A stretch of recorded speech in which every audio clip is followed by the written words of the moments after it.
abram as suas Bíblias em Isaías, capítulo 11. Agora sim, iniciando nosso sermão, Isaías, capítulo 11, nós leremos do verso 1 ao verso 10. Nessa série, que será uma série curta de 4 semanas, e terminaremos exatamente no domingo em que celebraremos o Natal aqui, nós pensaremos a respeito da esperança, da paz, da alegria e do amor que estão atrelados a essa encarnação de Cristo. Na verdade, comumente, historicamente, tradicionalmente, quando se faz menção ao Advento, são 4 semanas, de fato, onde você estuda esses temas: esperança, alegria, paz, alegria e o amor. Hoje nós pensaremos sobre a esperança. Qual é a esperança que nós temos com a vinda de Cristo? E não só fazendo menção ou apontando para a primeira vinda, porque o Advento, irmãos, foi comum entre os judeus com uma expectativa da vinda do Messias. Entretanto, para nós cristãos que já cremos que o Messias esteve entre nós, qual o significado? De que esperança estamos falando? E aí nós lembramos que o Advento não só prepara os nossos corações ou mentes para pensar na primeira vinda e as bênçãos da primeira vinda, mas aponta para a esperança vindoura, da segunda vinda, onde o trabalho de Cristo será pleno, consumado de uma vez por todas, onde todos os efeitos de sua encarnação serão experienciados por nós de forma plena, completa. Por isso, essa é a esperança que nós queremos tratar aqui, ou sobre essa esperança, não só a esperança do menino de Belém, ou o significado que há no menino de Belém, mas nesse Cristo que retorna como santo e justo juiz, como aquele que vai colocar em ordem todo mundo que foi corrompido e desorganizado pelo pecado. Por isso, o Advento prepara os nossos corações para essa esperança vindoura da obra completa de Cristo Jesus, o qual todos nós aguardamos. Leiamos, irmãos, Isaías, e faz mais uma menção aqui: nossa série será toda em Isaías. Então, serão 4 sermões no livro de Isaías, livro esse do profeta, que muitas vezes é chamado de quinto evangelho. Alguns eruditos chamam Isaías do quinto evangelho pelo fato de ter tantas referências aqui sobre Cristo. Certamente é o profeta mais messiânico de todos, e por isso escolhemos então Isaías para pensarmos nessa esperança que o Advento nos propõe nessas 4 semanas. Vamos ler do verso 1 ao verso 11. Eu peço que os irmãos acompanhem comigo aí nas suas Bíblias, também vai estar aqui na projeção. No tronco de Jessé sairá um rebento, e das suas raízes um renovo. Repousará sobre ele o Espírito do Senhor, o Espírito de sabedoria e de entendimento, o Espírito de conselho e de fortaleza, o Espírito de conhecimento e de temor do Senhor. Deleitar-se-á no temor do Senhor, não julgará segundo a vista dos seus olhos, nem repreenderá segundo o ouvir dos seus ouvidos, mas julgará com justiça os pobres e decidirá com equidade a favor dos mansos da terra. Ferirá a terra com vara de sua boca e com o sopro dos seus lábios matará o perverso. A justiça será o cinto dos seus lombos e a fidelidade o cinto dos seus rins. O lobo habitará com o cordeiro, e o leopardo se deitará junto ao cabrito. O bezerro, o leão novo e o animal cevado andarão juntos, e um pequenino os guiará. A vaca e a ursa pastarão juntas, e as suas crias juntas se deitarão. O leão comerá palha como boi. A criança de peito brincará sobre a toca da áspide, e o já desmamado meterá a mão na cova do basilisco. Não se fará mal nem dano algum em todo o meu santo monte, porque a terra se encherá do conhecimento do Senhor, como as águas cobrem o mar. Naquele dia, recorrerão as nações à raiz de Jessé, que está posta por estandarte dos povos, a glória lhe será a morada. Até o verso 10, eu falei 11, mas é até o verso 10. Vamos orar, irmãos, mais uma vez, clamando ao Santo Espírito de Deus que fale aos nossos corações. Senhor, nós estamos aqui diante da Tua palavra, com temor e tremor, Pai. Nós sabemos que dependemos dela para que nossos corações sejam aquecidos, despertados. Ela é o poder do Senhor em nosso meio. Pai, por isso nós clamamos que Teu Santo Espírito agora haja em nosso favor, em nosso meio, que não seja eu, mas que eu seja um mero instrumento em Tuas mãos e que essa palavra, Deus, venha penetrar os nossos corações e que a Sua fala, Deus, venha nos levantar, animar, encorajar, guiar, Deus, para uma vida profícua diante do Senhor. Pai, nós clamamos por isso, Deus, que o Senhor fale poderosamente, que nós tenhamos certeza de que a nossa esperança foi renovada com essa palavra. Fará menção à esperança firme, segura, viva, que está em Jesus Cristo. Esse é o nosso pedido, humildemente oramos em nome de Jesus.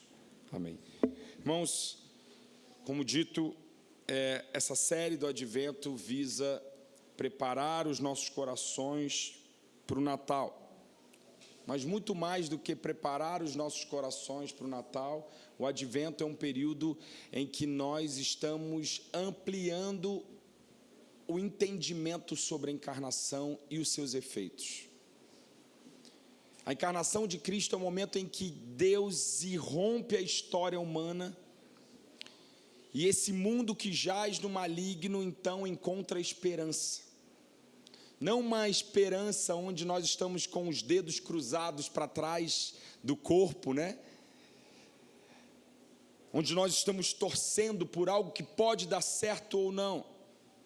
Mas esperança segura, que embora pareça frágil ao se iniciar com um menino nascido em uma manjedoura, fugindo de uma ameaça, demonstra seu poder no madeiro, na cruz, e na ressurreição de Cristo, como Ele mesmo gritou a todos nós, tetelestai, está a prova de que está consumado. A ressurreição é o apontamento para o mundo vindouro. A ressurreição são os efeitos da encarnação demonstrados a todos nós de forma ainda mais vívida. O pecado não tem mais poder sobre aqueles que creem. Quando Cristo ressurgiu, Ele estava demonstrando a todos nós que há uma era que Ele instaurou, onde o pecado foi derrotado e todos os seus efeitos, inclusive a morte. Irmãos, grande é a esperança na encarnação do menino de Belém. A história bíblica, entretanto, ela demonstra a todos nós um ciclo de autoexaltação e colapso. Perceba, desde o Éden, assim a Bíblia nos demonstra que os homens estão o tempo todo tentando caminhar independentes de Deus. Eles estão tentando fazer ou construir a história do seu próprio jeito. Qual foi o pecado de Adão? Senão a independência e a autoexaltação. O pecado de Eva, ao ouvir a proposta da serpente, vocês serão como Deus. Vocês não precisam de Deus, vocês serão como Deus. Construam a história do jeito de vocês. Sejam independentes, se autoexaltem. E assim nós vemos de história atrás, seguida por outra história, e todo o decorrer, não só do Antigo Testamento, mas do Novo Testamento, nós vemos como em Babel, como em tantos momentos onde o povo, ao invés de depender de Deus, confiar em Deus, confiou em outros meios, na tentativa de autoexaltação, de independência, de construírem suas próprias histórias. Mas todas as vezes que a humanidade assim tentou caminhar, o cenário demonstrado foi um cenário de colapso total. Irmãos, o homem por tantas vezes confia em si, ou em nações, em recursos humanos, ao invés de confiar em seu Criador. E o cenário é sempre o mesmo, de frustração e declínio advindos da má escolha. No contexto de Isaías 10, capítulo anterior, o profeta descreve a Síria como esse lugar de confiança. A Síria é o grande império desse momento, a mesma Assíria que depois devastou o reino do norte. Se nós voltarmos a alguns capítulos, nós veremos que há uma certa ameaça a Judá, o reino do sul, onde Isaías está proferindo a palavra de Deus. Uma ameaça de que o reino do norte está se juntando à Síria e podia de alguma forma invadir o reino do sul. A palavra já tinha sido dada pelo profeta de que Acais, o rei, podia se acalmar porque Deus não iria permitir, e quem cairia era o reino do norte, pela própria Síria. Mas perceba, esse é o contexto histórico e político que nós estamos vivenciando. Uma grande nação surge, ela ameaça Judá, o povo de Deus, e aqui a tendência é nós nos aliançarmos com quem de alguma forma demonstra poder. Mais uma vez, nós somos tentados, ou o povo de Deus foi tentado, como em toda a narrativa bíblica, a independência, a autoexaltação ou a confiança em seus meios, em meios que pela aparência humana, no olhar humano, trazem segurança, são coerentes, propícios, e a Síria parecia ser um meio de segurança, um meio propício para que nós confiemos e para que o povo de Deus naquele tempo confiasse. Entretanto, a palavra do profeta em Isaías capítulo 10 é que essa árvore alta, e é esse simbolismo que ele usa para a Síria, seria decepada pelo machado de Deus. Isaías 10, verso 33 e 34.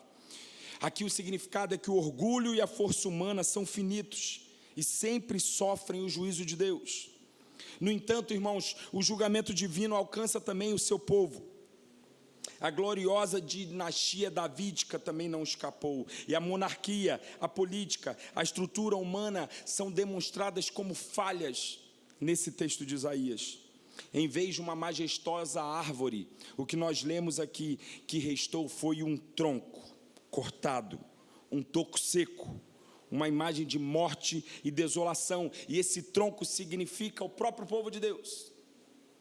O juízo de Deus não veio só para a Síria, aquela árvore alta que foi decepada ou seria decepada, mas também para o próprio povo de Deus, e o povo de Deus aqui é visto como um toco seco.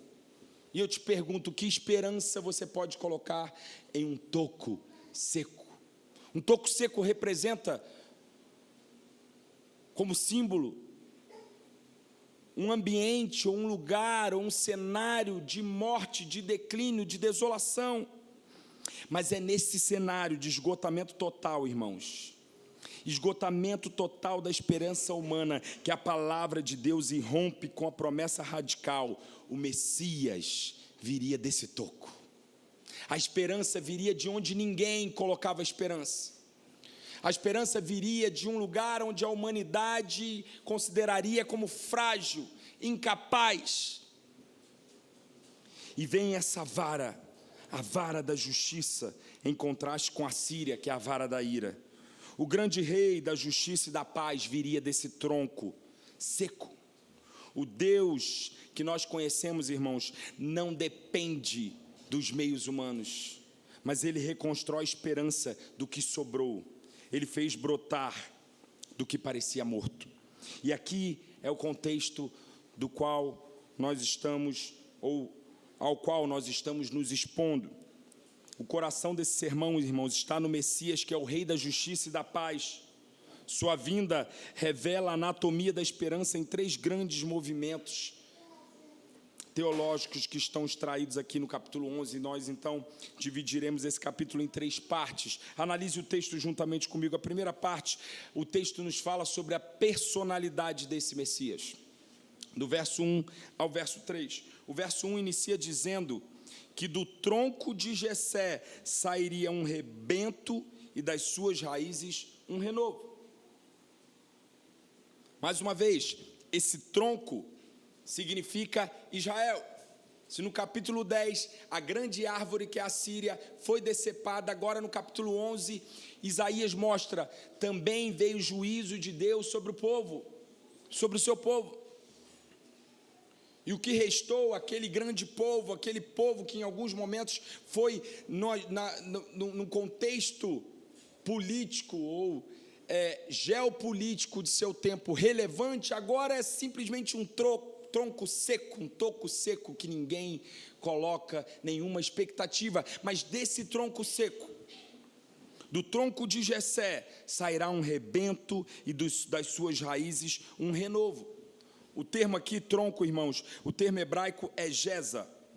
A ideia é uma base morta de uma árvore cortada. Não é só qualquer tronco, mas é um tronco praticamente morto. Essa é a ideia no hebraico.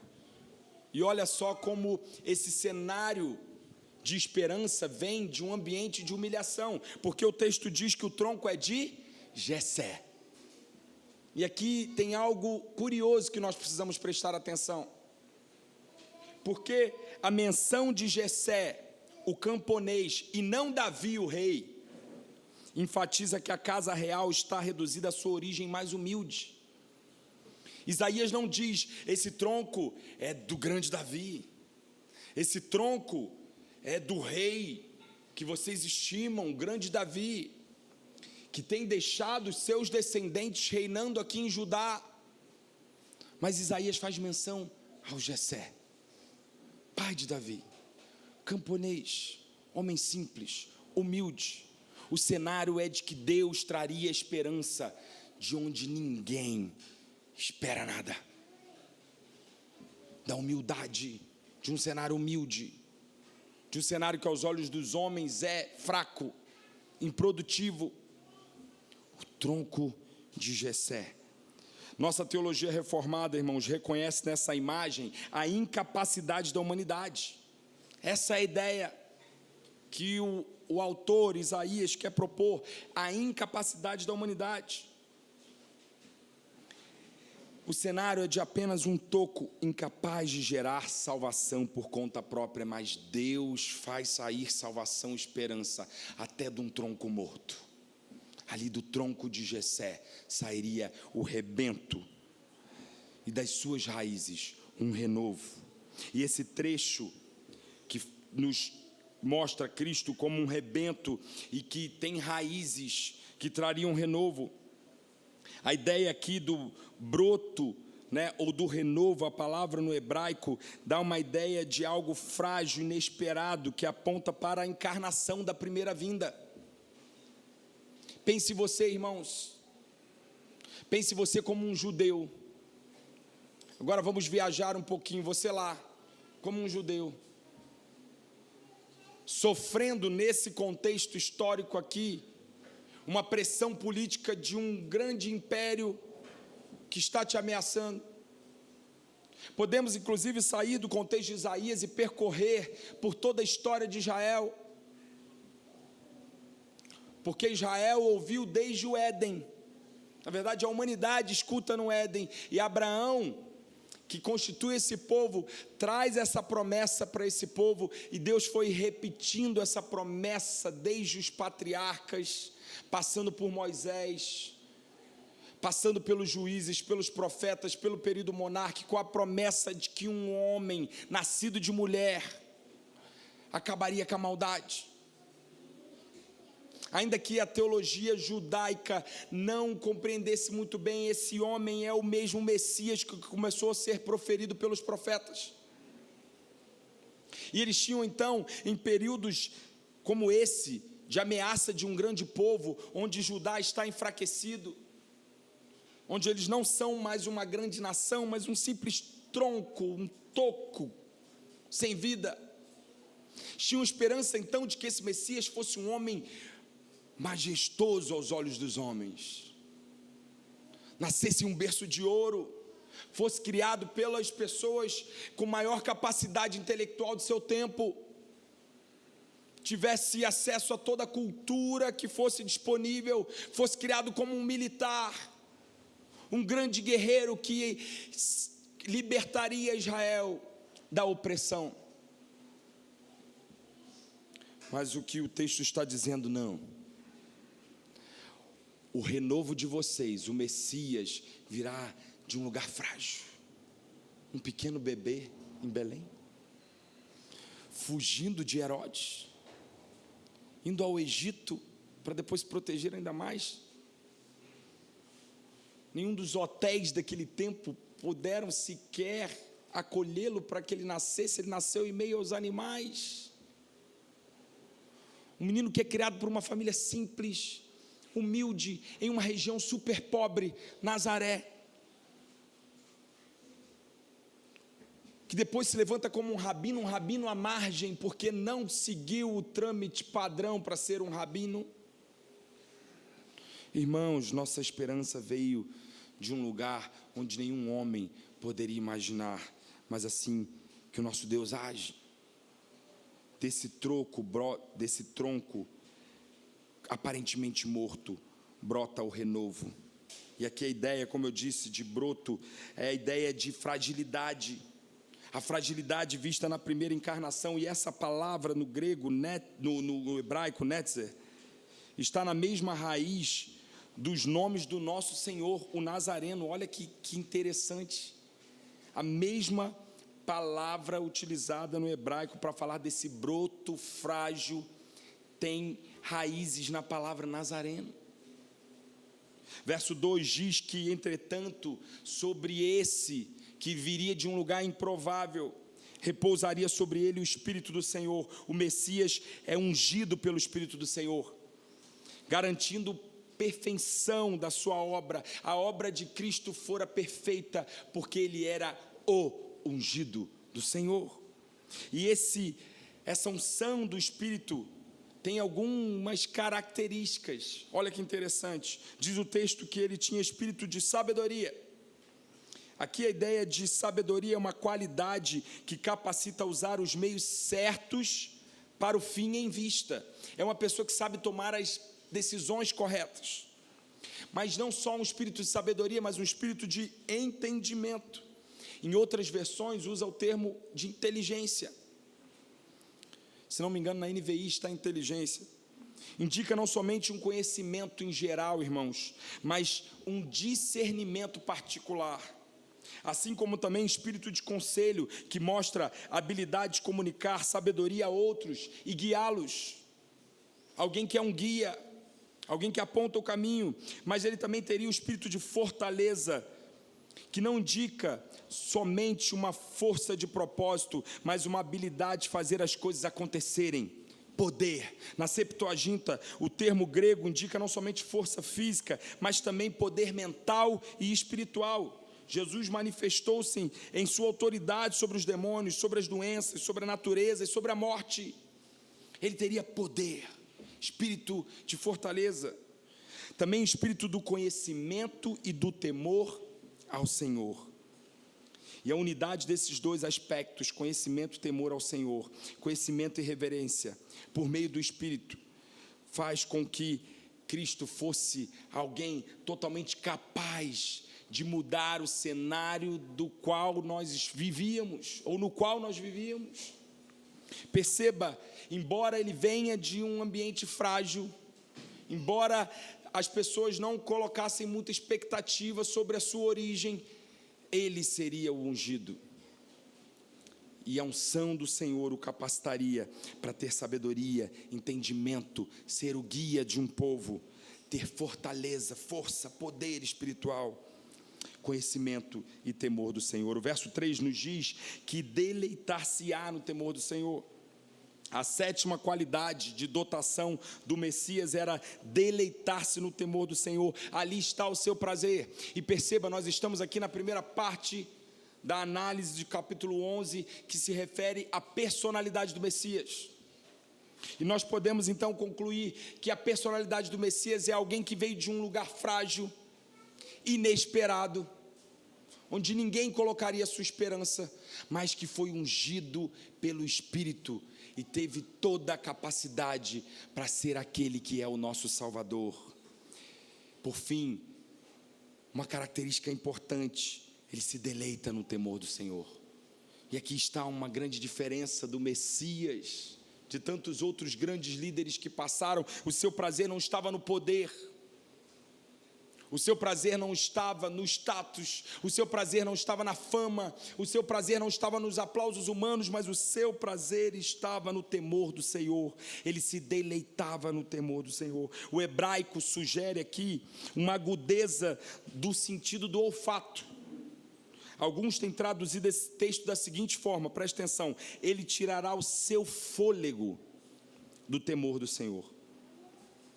Alguns teólogos, eles trazem uma ideia de que o temor de Javé, do Senhor, é a fragrância, é o perfume agradável para o Messias.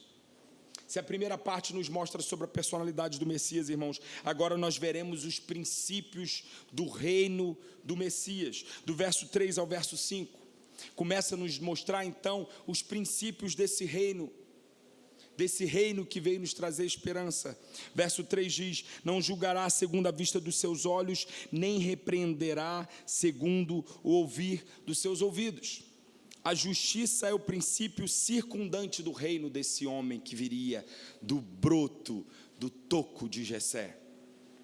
A ideia do Messias não julgar segundo a vista dos seus olhos não é que Cristo não tinha capacidade em si, porque Ele é o próprio Deus.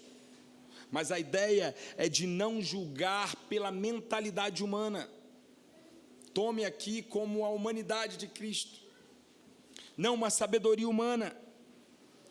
Não julgar à vista dos seus olhos, nem reprovar com base em meros boatos. Mostra que o governo de Cristo é autêntico e antitético à corrupção e ao pragmatismo humano. Sua justiça, portanto, é incorruptível. Ele não julga com base nos conhecimentos humanos. Ele não julga conforme o pragmatismo humano, mas ele julga conforme o olhar espiritual que só o ungido teve. E por isso sua justiça não se dá corrupção como dos homens, não é falha como dos homens, mas é incorruptível, é segura. O conceito mais preciso parece especificar aqui, irmãos, uma sutileza de percepção, um discernimento agudo para julgar os fatos e os relacionamentos. O verso 4 diz que essa justiça, então, essa justiça coerente, perfeita, essa percepção de Cristo para julgar de forma aguda, assertiva, traria então justiça aos pobres e equidade a favor dos mansos da terra. Ele julga com justiça e equidade, irmãos. Nós estamos num momento em nosso país onde os julgamentos que têm ocorrido não nos mostram justiça e equidade, sempre parcialidade, sempre favorecimento de um lado ou do outro, de quem paga mais, de quem cumpre com seus interesses. Irmãos, pense no cenário do nosso país, quão injusto é o nosso país, os tribunais corruptos, que julgam em favorecimento próprio, mas ele não, ele traria justiça e equidade. Equidade é a ideia no hebraico de nivelado ou reto, ele equilibra as coisas, ele não olha somente para os poderosos do tempo dele, ou olhará na sua segunda vinda para os poderosos do tempo que receberem ele de volta. Ele está olhando para a necessidade também do pobre, do fraco, do rejeitado. Ele é aquele que traria equidade, a equidade que se perdeu com a corrupção do pecado. Perceba, esse é aquele que está colocando em ordem o que o pecado desorganizou. O mundo desordenado, desorganizado pelo pecado, está sendo colocado em ordem por esse que tem o Espírito do Senhor, que é o ungido do Senhor, que veio de um broto parecendo insignificante, mas que colocaria o mundo de cabeça para cima novamente. Ele ferirá a terra, ainda diz o verso 4, com a vara de sua boca, e com o sopro dos seus lábios matará o perverso.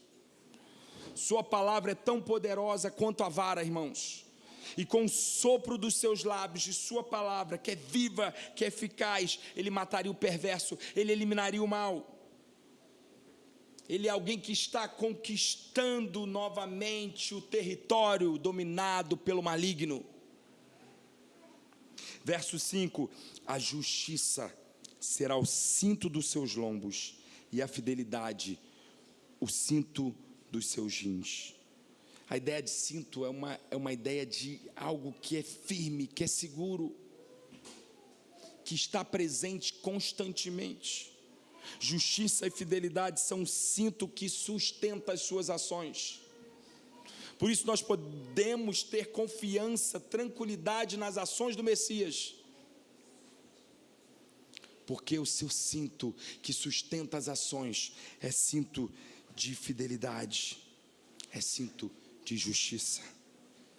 Esses são os princípios do reino, ou as características do reino desse Messias que tem uma origem humilde, onde ninguém colocaria sua esperança. Por fim, irmãos, o texto na terceira parte vai nos falar sobre os efeitos e o domínio desse reino do Messias. Do verso 6 ao verso 10, o escopo agora é de uma redenção cósmica. Perceba, ele está colocando o mundo em ordem no quesito de justiça. Ele está acabando com a maldade. Ele está acolhendo aqueles que são rejeitados, aqueles que de forma injusta são violentados. Mas ele não está só colocando aquilo que se refere ao relacionamento humano em ordem, mas todo o cosmos que foi afetado pelo pecado. Gênesis nos diz com a queda que maldita é a terra, Adão, por sua causa. Todo mundo foi afetado pelo pecado. As circunstâncias que vemos no mundo, as tragédias,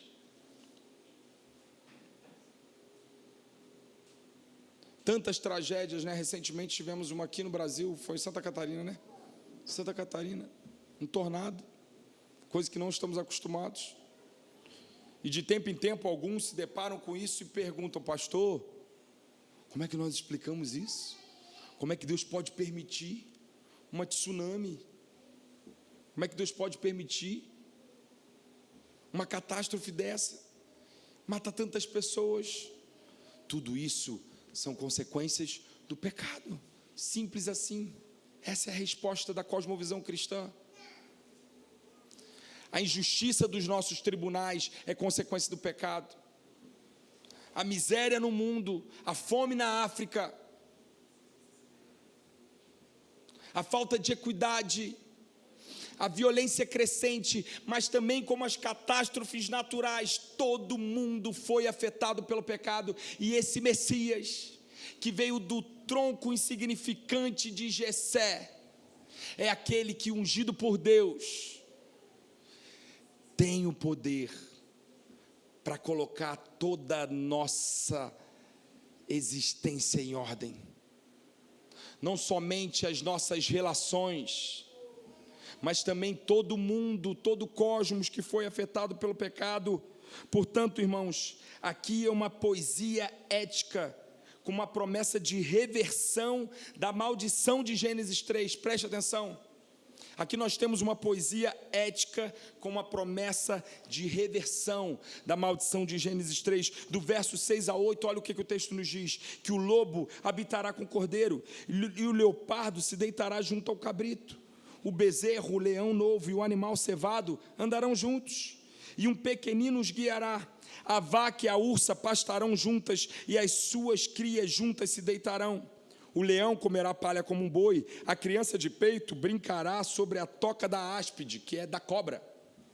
Pensa na criança brincando na toca da cobra e você sem preocupação.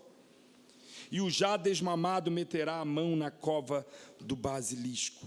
Irmãos, lobo e cordeiro juntos, leão comendo palha, uma criança brincando em cima da toca de uma cobra. demonstram que o pecado que introduziu a inimizade na natureza será totalmente desfeito por esse que é o Messias, a nossa esperança, vinda do tronco de Jessé. Está aqui uma visão de um período idílico e edênico, irmãos, onde não se fará mal nem dano algum. A consumação da graça revela que o shalom de Deus será total. É chegado o tempo de paz entre os homens. Lembremos da palavra dos anjos anunciarem a vinda desse que é a nossa esperança.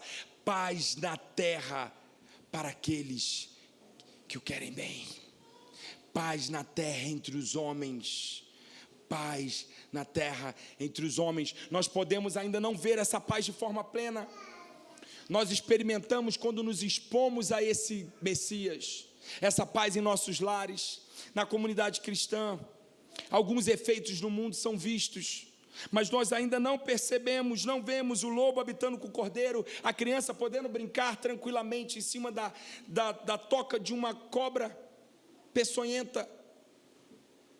Entretanto, essa é a promessa, essa paz que hoje está em parte, será plena, será total. Todo o cosmos afetado pelo pecado, toda inimizade da natureza acabará. O shalom é chegado até nós, paz. E o verso 9, irmãos, como ápice desses efeitos, desse domínio do reino do Messias, nos diz: não se fará nem dano algum em todo o meu santo monte. Ele reinará desse santo monte, e desse reino, nesse reino não haverá nenhum mal.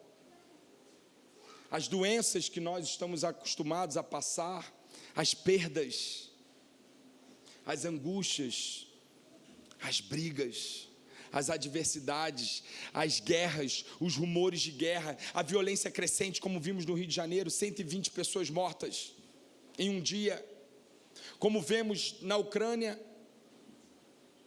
em Israel, guerreando contra o Hamas.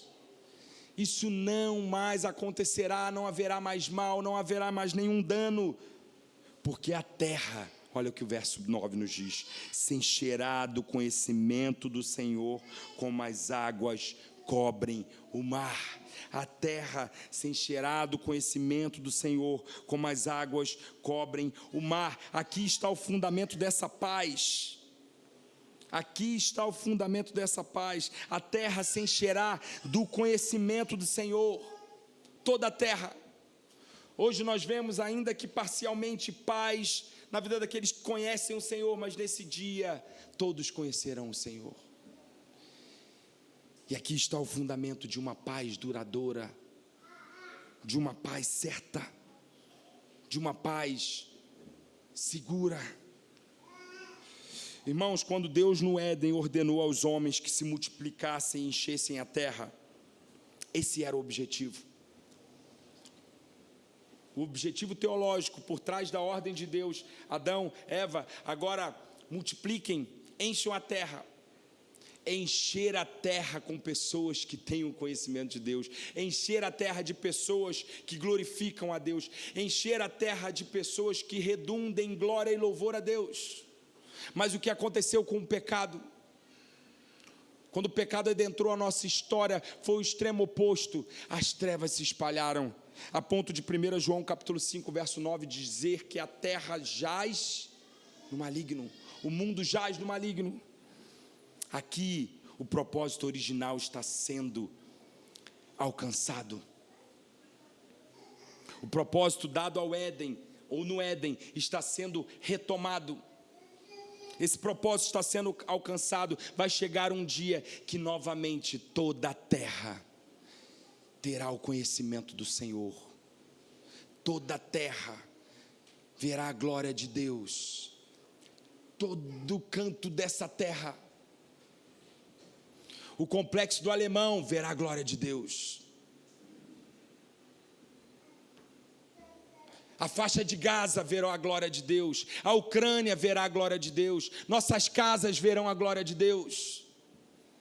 Nossas universidades que hoje debocham desse que é o Messias verão a glória de Deus. Não haverá um lugar, como diria Abraham Kuyper, nem um centímetro que Deus não diga: é meu. Toda a terra se encherá da glória do Messias, como as águas cobrem o mar. Irmãos, naquele dia, termina o verso 10 dizendo: recorrerão as nações à raiz de Jessé. Esse que os fariseus disseram: não é possível que é o Messias.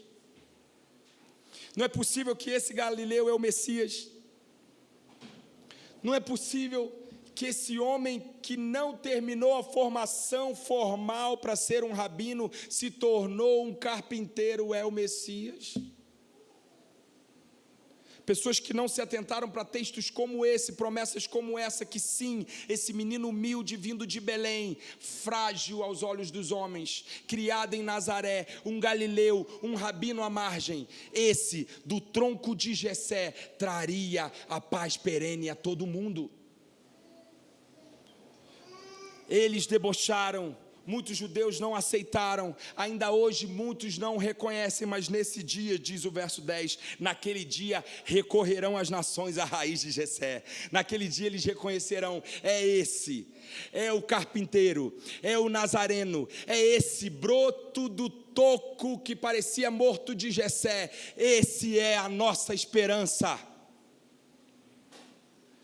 E está posto um estandarte de Cristo entre os povos, e ele lhe será morada.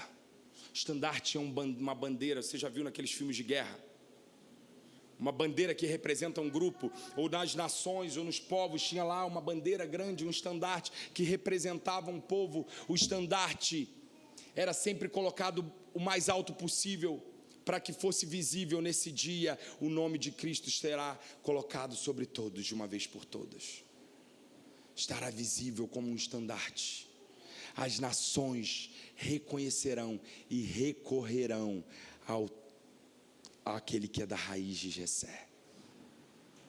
Finalmente, naquele dia, a raiz de Jessé será posta por estandarte. O Messias, irmãos, é o ponto de reunião das nações, o centro de toda a história. Seu repouso será glorioso, o que significa que ele morará para sempre na glória eterna, e nós com ele em paz duradoura.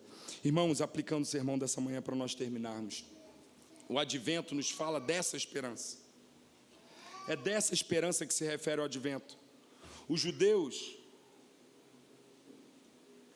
esperavam pelo Messias, e o mesmo já veio.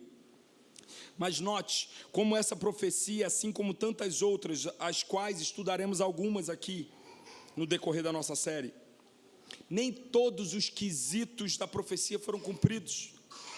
O lobo e o cordeiro deitam-se juntos hoje.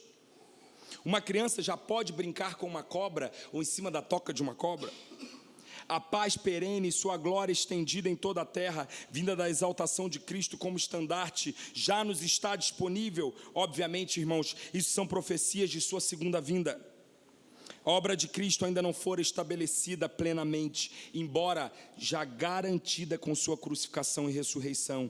Aguardamos a bendita esperança, esse grande dia, onde o que hoje vivemos em parte será pleno. E aqui está o dilema: os dias passam, irmãos. Já se fazem mais de 2000 anos que o aguardamos. Na história humana pós-Cristo, quantas foram as epidemias, as guerras, as destruições, a violência crescente, pestes, fome, injustiça que nós vimos. Nós podemos e temos essa tentação e essa tendência de nos esquecermos de onde deve estar a nossa esperança. Alguns, no período de pandemia, colocaram sua esperança na ciência. Outros, ainda hoje, colocam sua esperança nos messias políticos por aí. E com trocadilho mesmo. Alguns colocam na sua capacidade, na sua força de produção, na performance, no trabalho, aonde está a nossa esperança. Certamente, irmãos, a mensagem ainda é essa. Quando olhamos para a esperança que o Senhor nos dá, aos olhos humanos, parece tão frágil. Nós continuamos colocando nossa esperança naquele bebê. que cresceu como um nazareno galileu, rabino à margem, morreu num madeiro. Ali está a esperança segura que nós podemos ter. Mas nós, onde colocamos a nossa esperança? 3 pontos, irmãos, para de fato terminarmos. A esperança em Cristo é segura e não vem dos meios que os homens julgam como apropriados. A esperança de Deus vem da fragilidade do menino descendente de Jessé. Quantas vezes nós dizemos colocar a nossa esperança em Cristo, mas na nossa crise familiar nós recorremos em primeiro lugar a quem? Quando estamos sem dinheiro, sem pagar as contas, nós buscamos primeiro socorro em que lugar?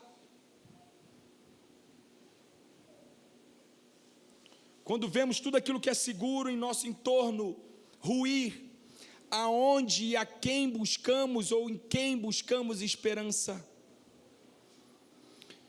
Irmãos, nossa esperança não é só futura, mas no presente hoje, pois Ele está conosco. E essa esperança pode ser vivenciada em parte e naquele dia plenamente.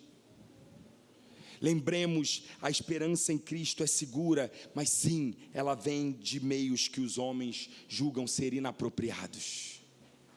Não sejamos como aqueles que não creem, que buscam sua esperança nas Assírias desse tempo, nos Egitos desse tempo, onde parece mais apropriado. A nossa esperança vem desse menino que surgiu como rebento de um tronco cortado, raiz de Jessé.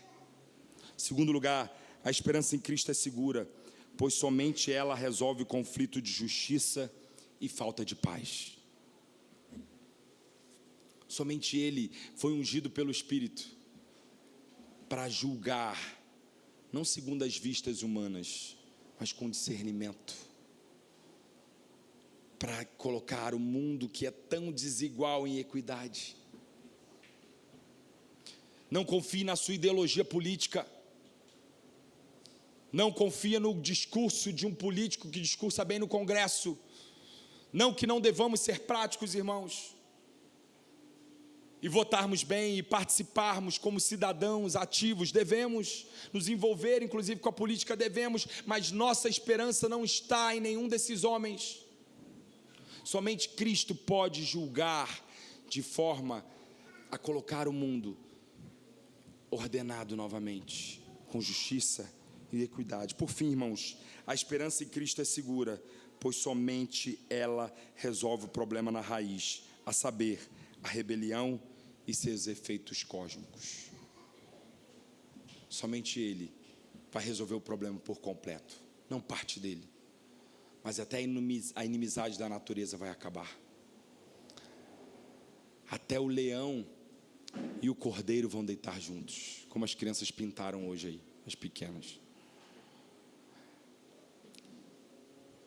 Até o leão e o cordeiro vão caminhar juntos. A esperança em Cristo é segura e não vem dos meios que os homens julgam como apropriados. A esperança em Cristo é segura, pois somente ela resolve o conflito de justiça e falta de paz.